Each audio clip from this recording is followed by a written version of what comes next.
नमस्कार दोस्तों, मैं हूँ रेखा। आप देख रहे हैं महानगर मेल न्यूज। दोस्तों, जहां एक तरफ देश आए दिन ढेरों आपदाओं से जूझ रहा है, वहीं देश की सीमाओं पर तैनात हमारे जांबाज सिपाही दिन रात देश की चौकसी में मुस्तैदी से जमे हैं। देश की रक्षा में तैनात इन जांबाजों की शहादत और दुश्मन की एक एक हरकत पर नजर रखे हमारे खुफिया विभागों के जाने माने अधिकारियों में से एक रॉ के पूर्व अधिकारी श्री एन.के. सूद बताएंगे कई खुफिया राज। तो आइए देखते हैं ये वीडियो। पिछले हफ्ते चाइनीज गवर्नमेंट ने एक ऑफिशियल स्टेटमेंट दी।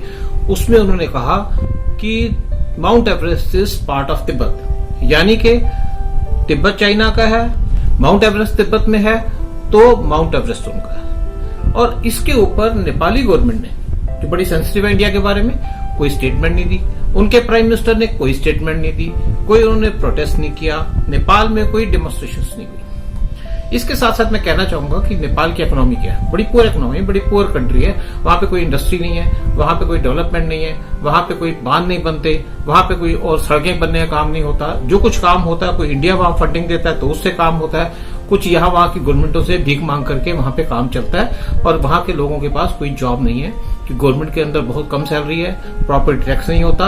और नेपाल की टोटल पॉपुलेशन है 2 करोड़ 80 लाख।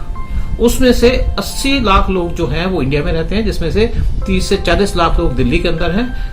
नेपाली लोग जो हैं वो हमारी गवर्नमेंट जॉब में काम करती हैं इंडिया के अंदर, इंडियन आर्मी में उनको रखा जाता है। और उनके साथ साथ यहाँ प्राइवेट छोटे मोटे काम जो भी हैं, हर एक हिसाब से वो काम करते हैं और उनसे इंडियन को कोई प्रॉब्लम नहीं है। दूसरा जो नेपाल की जो इनकम का सोर्स है वो है उनका कैसीनोस में लोग कैसीनो में खेलने आते हैं, उससे नेपाल गवर्नमेंट को काफी इनकम होती है। लेकिन पिछले कुछ सालों से जितने भी कैसीनोस हैं, इन पे चाइनीज गवर्नमेंट का कब्जा हुआ है, चाइनीज ने इन पे कंट्रोल कर लिया। चाइनीज ने प्राइवेटली और मतलब गवर्नमेंट की तरफ, दोनों की तरफ से उन पे कब्जा है। तो इसके साथ साथ तीसरा जो उनका सोर्स ऑफ इनकम है वो है टूरिज्म। और टूरिज्म किसका है? एक तो इंडियंस जाते हैं, वो टेम्पल वगैरह देखने जाते हैं, और मेरे ख्याल में आज तक उनकी हालत बहुत कम हो गई है। लेकिन साथ साथ जो मेन टूरिज्म है वो माउंट एवरेस्ट है, जो चाइना क्लेम कर रहा है।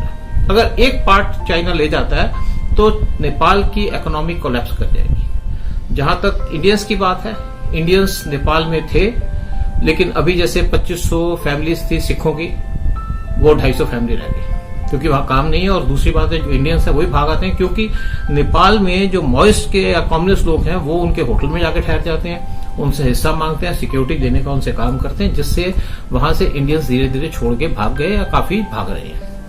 उसके बाद देखिए कि एक हम बात करते हैं चाइना की। चाइना के एक लीडर थे माओ सेतुंग।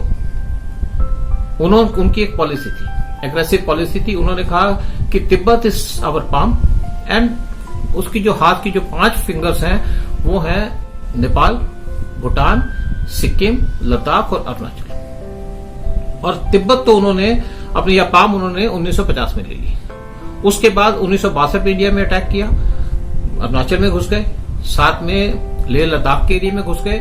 लेकिन जैसे ही हमारा वर्ल्ड के अंदर अटेंशन हुई, अब वर्ल्ड अमेरिका आ गया, कुछ यूरोपियन कंट्रीज आ गई, तो चाइनीज भाग गए खाली करके। लेकिन अभी भी लद्दाख का 38,000 स्क्वायर किलोमीटर का एरिया अक्साई चीन का चाइना ने कब्जे में किया है, जो इंडिया छुड़वाने के चक्कर में लगा हुआ है। अब इंडिया ने अपनी सिक्योरिटी इतनी टाइट कर ली है कि ना तो वो लद्दाख में घूम सकते हैं, ना अरुणाचल प्रदेश में आ सकते हैं, चाइनीज घुस सकते हैं। उसके बाद 1974 में सिक्किम ने, जिसको अपनी एक फिंगर मानते थे, वो इंडिया से मर्ज हो गई। और उसके बाद चाइना का ये ड्रीम भी खत्म हो गया। उसके बाद जो चाइना के रह गया भूटान और नेपाल। इसके बाद उन्होंने 2017 में जुलाई में भूटान में घुसने की कोशिश की, उनके डोकलाम के एरिया में। लेकिन भूटान की जो सिक्योरिटी है वो इंडिया देखता है, हमारा उनके साथ एग्रीमेंट है। और इंडियन फोर्सेस आगे जाके खड़ी हो गई, उन्होंने उनको कन्फ्रंट किया। 73 दिन का स्टैंड ऑफ रहा। अल्टीमेटली चाइनीज को भागना पड़ा। और उसके बाद उनको फेस सेविंग था, तो उसके बाद एक भूटान से भी ये डेंजर खत्म हो गया। 5वीं जो फिंगर है वो रह गई आपकी नेपाल। आज जो नेपाल में सिचुएशन है वो बड़ी फेवरेबल है चाइना के लिए। कैसे फेवरेबल है कि नेपाल के अंदर जो गवर्नमेंट है वो बैठी है कम्युनिस्टों की। उनके जो प्राइम मिनिस्टर हैं वो बिलोंग करते हैं, केपी ओली, वो बिलोंग करते हैं CPN-UML, communist party of Nepal, unified Marxist Leninist, मतलब बहुत तगड़े जैसे कम्युनिस्ट होते हैं उस टाइप के हैं। और दूसरी एक पार्टी उनको जो सपोर्ट कर रही है वो कर रही है CPN-M, communist party of Nepal moist. तो ये 2 पार्टियां वहां पे रूल में हैं। चाइना के फेवर में है, इसलिए वो चाइना के खिलाफ कुछ बोलती नहीं है। सीपीएन यूएमएल है या मॉइस्ट है, इनकी जो लॉयल्टी है चाइना के साथ ज्यादा है, नेपाल के साथ कम है। इनका भी वही हाल है जो इंडियन कम्युनिस्ट का हाल है। इंडियन कम्युनिस्ट जो है वो चाइना के ज्यादा लॉयल है, इंडिया के लॉयल नहीं है। आपने देखा जैसे हमारा 1962 में चाइना ने अटैक किया तो जितने हमारे उस टाइम के कम्युनिस्ट थे उन्होंने चाइना को सपोर्ट किया। उन्होंने कहा भाई हम चाइना को क्रिटिसाइज नहीं करेंगे, क्रिटिसाइज भी नहीं किया, और उसके बाद उन्होंने चाइना के लिए फंड इकट्ठे किए। और ये जो सीताराम येचुरी हैं कम्युनिस्ट पार्टी के इंडिया के, इन्होंने 2008 में यहां से जाकर के हमारे गवर्नमेंट के खिलाफ काम करके नेपाल में कम्युनिस्टों को एस्टेब्लिश किया था। गुलाम के टाइम की जो कम्युनिस्ट पार्टी का जो रोल था वो था चाइना के फेवर का। अभी भी ये चाइना को निगलेक्ट नहीं कर रहे, चाइना को क्रिटिसाइज नहीं कर रहे। चाइना जो इन्फिल्ट्रेशन करता है इंडिया के अंदर, कम्युनिस्ट हुए या इनके जो प्रोपेगेंडा की मशीनरी है, चाहे वायर है, चाहे एनडीटीवी है, ये चाइना को गलती नहीं कह रहे, ये कहते हैं इंडिया की गलती है। लेकिन दूसरी बात ये कहते हैं कि अगर फ्यूचर में नेपाल छोटी सी कंट्री है, इंडिया को तो चाइना ग्रैब नहीं कर सकता, इंडिया आज बहुत स्ट्रांग हो चुका है। अगर कहीं पे चाइना ने ग्रैब कर लिया नेपाल को तो नेपाल का क्या होगा? ये जो केपी ओली है ये सोचते हैं क्या इनको जाकर सिंहासन में बिठा देंगे? मैं आपको बड़ी एक बात बता दूं कि जितने भी नेपाल के पॉलिटिशियंस है महाकरप्ट, जैसे हमारे कांग्रेसी हैं उसी टाइप से करप्ट है, उनसे भी ज्यादा करप्ट है। तो क्या इनको ये बैठा देंगे गद्दी के ऊपर या इनको बड़े 5 स्टार होटल में ठहराएंगे? नहीं, इनका हाल वो करेंगे, इनको जेलों में डाल देंगे। चाइना कम्युनिस्टों की लॉयल्टी अपने साथ है, इंडियन और नेपाली जो कम्युनिस्ट हैं इनकी लॉयल्टी चाइना के साथ, अपने देश के साथ नहीं है। आप देख रहा है जैसे माउंट एवरेस्ट के ऊपर नेपाल ने कोई रिएक्शन नहीं शो किया, कोई प्रोटेस्ट नहीं किया, और दूसरी तरफ इंडिया ने एक रोड बनाया जो कि इंडियन टेरिटरी में है। लिपु लेक पास है, ये के अंदर चाहे डिस्प्यूट भी लगाए तो कुछ किलोमीटर का डिस्प्यूट है। उसके बाद यहाँ पे जिस हिसाब से नेपाल ने प्रोटेस्ट किया वो एक अनपैरेलल्ड है इन हिस्ट्री ऑफ नेपाल। 8 मई 2020 को इंडिया ने 80 किलोमीटर लंबा ये रोड बनाया जो उत्तराखंड से स्टार्ट होकर के लिपु लेक पास तक पहुंचा, और ये जो इंडिया नेपाल और चाइना का ट्राई जंक्शन है उससे 5 किलोमीटर पहले तक पहुंचा। इंडिया का जो इसमें पर्पस है वो ये है कि इससे इंडिया के जो पिलग्रिम्स जाते हैं, हिंदूस जाते हैं कैलाश मानसरोवर, उनको ये रास्ता 2 हफ्ते छोटा पड़ेगा। और जैसे ये रोड पूरा हुआ चाइना ने इनको नेपाली इसको उकसाया और नेपाली ने वहां पे काम करना शुरू कर दिया, डेमोन्स्ट्रेशन करनी शुरू कर दी। वहां का मीडिया जो काफी चाइना के कंट्रोल में है, दूसरी बात है नेपाली गवर्नमेंट है वो भी चाइना के कंट्रोल में है, और नेपाली गवर्नमेंट ने भी इस पे बड़ा उल्टे सीधे बयान दिए। केपी ओली ने उल्टे सीधे बयान दिए। नेपाली ये क्लेम करते हैं कि जो वहां पे जो महाकाली रिवर है लिपु लेक में, उसके ईस्ट में उनका एरिया, ठीक है भाई आपका एरिया ये, लेकिन जो ये रोड बना है ये वेस्ट ऑफ महाकाली उस पे बना है, तो नेपाल का इसमें बेसिकली कोई क्लेम नहीं है।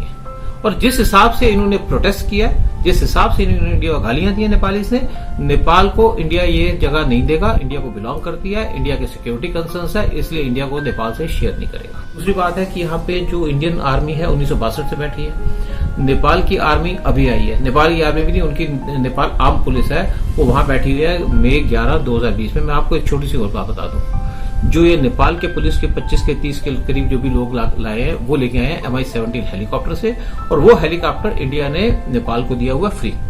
और जो इनके नेपाल आर्म पुलिस के वहां लोग आए हैं, इनको जो भी एमुनिशन और आर्म्स मिलते हैं वो इंडिया देता है फ्री इनको, लिपु लेक की इंपॉर्टेंस क्या है। इसकी वजह से मानसरोवर का जो डिस्टेंस है वो 2 वीक कम हो जाएगा। दूसरा इससे फायदा ये होगा कि ये जो एक शॉर्टर ट्रेड रूट बनेगा इंडिया से चाइना की ट्रेड में और चाइना से इंडिया की तरफ में। और तीसरी बात है ये स्ट्रेटेजिकली इंडिया के लिए बड़ा इंपॉर्टेंट है क्योंकि ये ऊंचाई पे है, तो ये इंडिया को बड़ा सूट करता है क्योंकि चाइनीज बड़ी कम जगह है ऐसी इंडियन चाइना बॉर्डर के ऊपर जहां पे इंडिया एडवांटेज में है। तो ये 3 रीजन है। और चौथी बात ये है कि जो भी ये रोड बना है, अगर इंडिया के यहां से चाइना के थ्रू ट्रेड होती है तो नेपाल भी ट्रेड कर सकता है, इंडिया को कोई ऑब्जेक्शन नहीं होगी।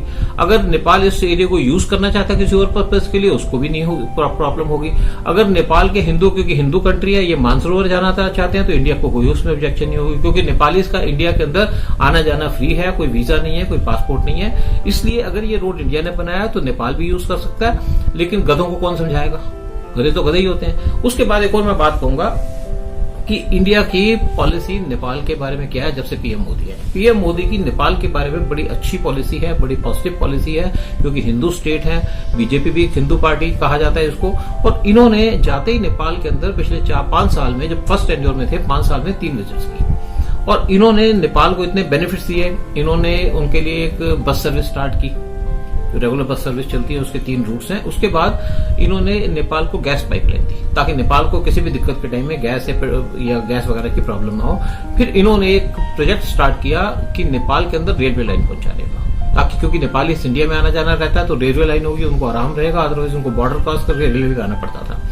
साथ में इन्होंने नेपाल के अंदर काफी डैम्स बनाने का प्रोजेक्ट किया हुआ है, रोड्स का काम चल रहा है उसके अंदर, नेपाल को इंडिया प्रॉपर एड्स देता रहता है। और अभी जब 2018 में नेपाल में भूकंप आया था, सारा कुछ डिस्ट्रक्शन हो गया था, इंडिया पहली कंट्री थी जो नेपाल में एड लेके पहुंची और बहुत सी एड दी।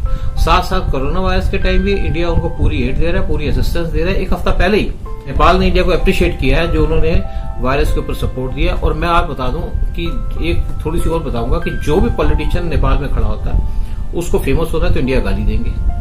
2015 में यहाँ ब्लॉकेड हुआ मदेशियों की वजह से, गवर्नमेंट की गलत पॉलिसी की वजह से, उसको ये केपी ओली इन्होंने कैश किया। इसके एजिटेशन की वजह से वो दोबारा पावर में आ गए और अभी वो फिर पावर से निकलने वाले थे क्योंकि उनकी अपनी पार्टी में बड़े डिफरेंसेस थे, बड़े और थी, क्योंकि इनकी पार्टी को जो इकट्ठा किया वो चाइनीज ने इकट्ठा करके इनको मिला दिया, उनके एम्बेसडर ने मीटिंग की, तो अब इन्होंने फिर इंडिया को गाली देनी शुरू कर दी। लेकिन भाई अब तो ये नहीं चलेगा, इनफ इज इनफ। मैं दूसरी एक और बात कहूं कि इंडिया ने की पॉलिसी क्या रही है। 1971 में इंडिया ने बांग्लादेश को लिबरेट कराया, उसके लिए इंडिया के 3000 सोल्जर की जान गई, 12000 सोल्जर्स हमारे इंजर्ड हुए और 1 करोड़ से ज्यादा लोगों को उस टाइम इंडिया ने यहाँ पे उनको रिफ्यूजीज को रखा, 3 साल तक यहाँ पे रहे, उनको फीड किया, सब कुछ किया और उसके बाद हमारी आर्मी चुपचाप वहां से आ गई। उसके बाद 2015 में पीएम मोदी गए बांग्लादेश और वहां जाके के उन्होंने बांग्लादेश के साथ बाउंड्री एग्रीमेंट किया। बाउंड्री एग्रीमेंट करके उन्होंने 10,000 एकड़ जमीन बांग्लादेश को दे दी फ्री ऑफ कॉस्ट। तो ये इस हिसाब का इंडिया का एक एटीट्यूड है। और अगर आज नेपाल के साथ प्रॉब्लम थी कुछ किलोमीटर्स की, इंडिया के लिए अगर सिक्योरिटी का इशू है या बाकी इश्यूज हैं, अगर नेपाल ये करता तो इंडिया अगर उसको इतनी एड देता तो इंडिया उसको कहीं ना कहीं और जमीन दे देता, कुछ और बेनिफिट दे देता, कुछ पैसे देता, कुछ फंड्स देता और किस तरीके से इंडिया उनको डायरेक्टली इनडायरेक्टली हेल्प कर देता। लेकिन नेपाल ने जिस हिसाब का एटीट्यूड दिखाया है, एक हेट का, नेपाल ने आज एक एक्सिस बना लिया है, नेपाल चाइना पाकिस्तान, जिसकी वजह से अब चाइना और पाकिस्तान तो डूबेंगे, नेपाल भी डूबेगा। केपी ओली ने पार्लियामेंट को मई 18, 2020 को बोलते हुए ये कह दिया कि ये जो वायरस है, ये जो चाइना वायरस है या इटली वायरस है, इससे डेंजरस इंडियन वायरस है। इन्होंने ये जो वर्ड यूज किए हैं, इनको भुगतान करना पड़ेगा। इंडियन गवर्नमेंट ने जो है पहले ही डिसाइड कर लिया है कि अब नेपाली गवर्नमेंट को इनकी औकात दिखाने का, केपी ओली को इनकी औकात दिखाने का। केपी ओली की जो ऑफेंसिव स्टेटमेंट्स इंडिया के खिलाफ, ये इनको बहुत भारी पड़ेगी, इनको भारी पड़ेंगी। लेकिन दूसरी बात ये कहूंगा कि जो भी गवर्नमेंट होती है उसका ख्याल होता है, उसकी पर्पज एक होती है कि वहां पे कंट्री के इंटरेस्ट सर्व करे, उनके लोगों के इंटरेस्ट करे। लेकिन इसमें केपी ओली के पर्सनल इंटरेस्ट हैं और सिर्फ वो चाइना को खुश करने के लिए इंडिया को उल्टा सीधा बोल रहे हैं, सोचे मैं किस तरह पावर में रह जाऊंगा। आप देखेंगे पिछले कुछ सालों के अंदर क्या हुआ है, मलेशिया इंडिया के खिलाफ बोला, इंडिया ने उनके पाम ऑयल रोक दिया, इंपोर्ट करना बंद कर दिया। नेपाल ने हमारे खिलाफ कुछ बात जब की, उसके बाद नेपाल जो मलेशिया से पाम ऑयल इंपोर्ट करके इंडिया को भेज रहा था उसको बंद कर दिया, क्योंकि ये नेपाल का मेन एक्सपोर्ट चल रहा था इंडिया की तरफ। टर्की ने इंडिया के साथ किया है तो टर्की के प्रोजेक्ट इंडिया ने रोक दिए। पाकिस्तान दिखा रहा है तो पाकिस्तान को ग्रे लिस्ट में डाल रखा है और पाकिस्तान का नंबर आने वाला है। चाइना ने हमको आंखें दिखानी शुरू की तो चाइना को हमने WHO में आंख दिखा दी, WHO में उसको औकात बता दी। अब चाइना हमारे बॉर्डर में क्रॉस कर रहा था तो हमने उसको बॉर्डर से पहले ही रोक दिया। अब चाइना फिर सुना है कि लेह लद्दाख में कोशिश कर रहा है कुछ इंडिया के साथ कन्फ्रंटेशन करने की, और ये करेगा चाइना को फिर उसकी औकात दिखा दी जाएगी। आज इंडिया वो नहीं है जो 62 वाला है। साथ में मैं दूसरे बता दूं कि जितनी भी यहाँ पे अगर चाइना थोड़ी सी भी ऑफेंसिव रहेगा, पिछली बार 62 की तरह नहीं है कि हम एयरफोर्स यूज नहीं करेंगे, नेवी यूज नहीं करेंगे। माना चाइना की नेवी स्ट्रांग है, लेकिन दूसरी बात एक जरूर चाइना को याद रखे, आप लोग भी समझ लीजिएगा कि चाइनीज 90% ट्रेड उनकी इंडियन ओशन से होके जाती है। इंडियन ओशन में इंडिया का टोटल कंट्रोल है और अगर चाइना ने उस पर किया तो चाइना की ट्रेड बंद हो जाएगी। और वैसे भी वर्ल्ड चाइना को ट्रेड बंद करने वाला है। साथ में हमारे पास अंडमान निकोबार आइलैंड है जो मलक्का स्ट्रेट के माउथ पे है। मलक्का स्ट्रेट जो है 3.5 किलोमीटर चौड़ी है, जिसके अंदर से सारे शिप जो है साउथ चाइना सी की तरफ होके जाते हैं और उसके बाद आता है अंडमान निकोबार आइलैंड। और वहां पे हमारी ट्राई सर्विसेज है, एक हमारी कंट्री में सिर्फ एक ट्राई सर्विसेज है, वो बैठी है हमारी अंडमान निकोबार आइलैंड में। तो चाइना को बड़ा भारी पड़ेगा। तो दोस्तों फिर मिलेंगे एक और नए वीडियो के साथ। देखते रहिए महानगर मेल न्यूज। ऐसे ही कुछ और यूजफुल वीडियोस के लिए सब्सक्राइब कीजिए हमारा चैनल महानगर मेल न्यूज और इन वीडियोस को अपने दोस्तों से शेयर करना ना भूलें। लाइक जरूर करें और साथ ही प्रेस करें बेल आइकन ताकि आपको मिल सके हमारे हर नए वीडियो का नोटिफिकेशन।